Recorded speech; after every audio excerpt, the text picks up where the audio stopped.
Mohanlal Jithu Joseph കൂട്ടുകെട്ടിലെത്തിയ പുതിയ ചിത്രം നേര് കഴിഞ്ഞ ദിവസമാണ് തിയേറ്ററിൽ എത്തിയത്. വൻ പ്രതികരണമാണ് ചിത്രത്തിന് നേടുന്നത്.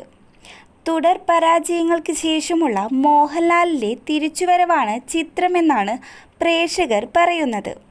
പ്രേക്ഷകർ ആഗ്രഹിക്കുന്ന ആ മോഹൻലാലിനെയാണ് ചിത്രത്തിൽ കാണാനാകുന്നത് എന്നാണ് പൊതുവെയുള്ള അഭിപ്രായം.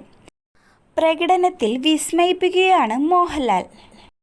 നിരവധി പേരാണ് ചിത്രത്തിനെ പ്രശംസിച്ച് രംഗത്തെത്തുന്നത്. ഇപ്പോഴിതാ ചിത്രം കണ്ട് സംവിധായകൻ പ്രിയദർശൻ പറഞ്ഞ വാക്കുകളാണ് ശ്രദ്ധ നേടുന്നത്. സോഷ്യൽ മീഡിയയിലൂടെയാണ് ചിത്രത്തിനെ പ്രശംസിച്ച് പ്രിയദർശൻ എത്തിയത്. പ്രതിഭയ്ക്ക് ഒരിക്കലും മങ്ങലേൽക്കില്ല. മോഹൻലാലിൻ്റെ കഴിവ് പുറത്തെടുത്തിരിക്കുകയാണ് ജിത്തു. നിങ്ങൾ അത് ശരിയായി ഉപയോഗിച്ചു.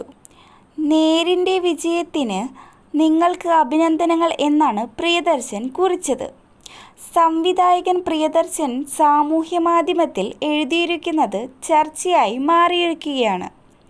അതേസമയം മോഹൻലാൽ, പ്രിയാമണി, അനശ്വര രാജൻ, സിദ്ദിഖ്, ജഗദീഷ്, ഗണേഷ് കുമാർ തുടങ്ങിയവർക്ക് പുറമെ കൃഷ്ണപ്രഭ, ശാന്തി, മായാദേവി എന്നിവരും നേരിൽ നിർണായക കഥാപാത്രങ്ങളാകുന്നു. ജിത്തു ജോസഫിനൊപ്പം നേര് സിനിമയുടെ തിരക്കഥ എഴുതിയത് ശാന്തി മായാദേവിയാണ്. സതീഷ് കുറുപ്പാണ് ഛായാഗ്രഹണം. സംഗീതം വിഷ്ണു ശ്യാമാണ്. ഇതുപോലുള്ള വാർത്തകളും വിശേഷങ്ങളും അറിയുവാനായി ചാനൽ സബ്സ്ക്രൈബ് ചെയ്യുക.